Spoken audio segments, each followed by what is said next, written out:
Hi, my name is Jessica Gill, and I am going to be presenting orchard floor management systems. So there are two sections to consider when setting up your orchard floor management system, and that is the area beneath the trees and the area between the rows of the trees in the orchard. Some common management techniques are clean cultivation, which is clearing the floor of the orchard of all weeds, trashy cultivation, which is removing 70 to 80% of the weeds on the floor of the orchard, application of pesticides, which can be harsh on young trees, mulching, which reduces the growth of weeds but can create a habitable environment for unwanted small rodents or other pests, and establishing a permanent cover crop.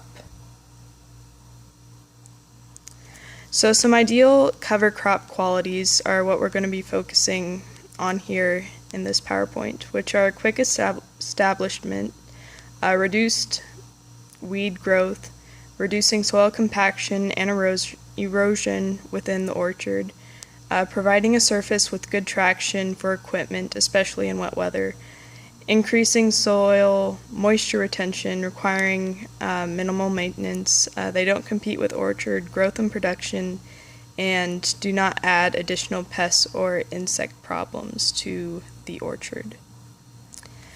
So one type of cover crop option that fits the bill for this are legumes.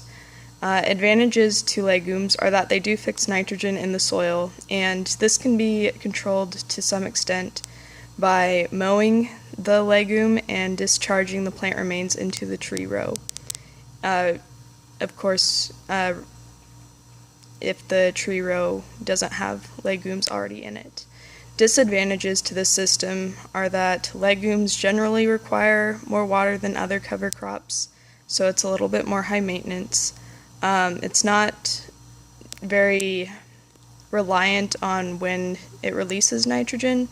So for example, if nitrogen does get released later in the season, this could prevent the crop from hardening off by creating an onset of growth, and this could expose it more to winter damage, which wouldn't be so good. It also may introduce unwanted pests into the orchard system, such as stink bugs, lygus, and tomato ring spot virus. The other option, which is also the more conventional option within orchard systems, are turf grass. Advantages to this are that turf tends to grow rapidly, it adds organic matter to the soil. Disadvantages are that it requires frequent mowing, so that adds to your time that you're doing maintenance on this. And it can compete with orchard crops in the tree row for water and nutrients.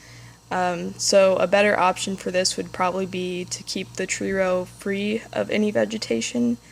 This would also, as well as with the legume example, and then just have the legumes or the turf grass in the area between the tree rows. Tips and tricks for establishing orchard floor systems. Ideally, they would be established at the same time as the orchard is being established. All perennial weeds would be eliminated before planting. The soil would be tested and amended according to orchard crop needs. The soil should be thoroughly worked before planting. The best time to seed to reduce competition would be late August to late September, and the second best time is early March to early May. The orchard floor system would also limit weed competition every year.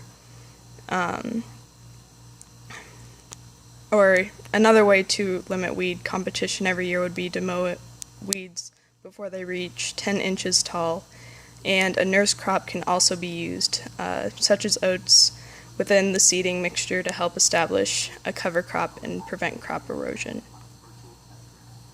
Here are my sources. That's about it for now. Thanks for listening, and yeah, have a good day.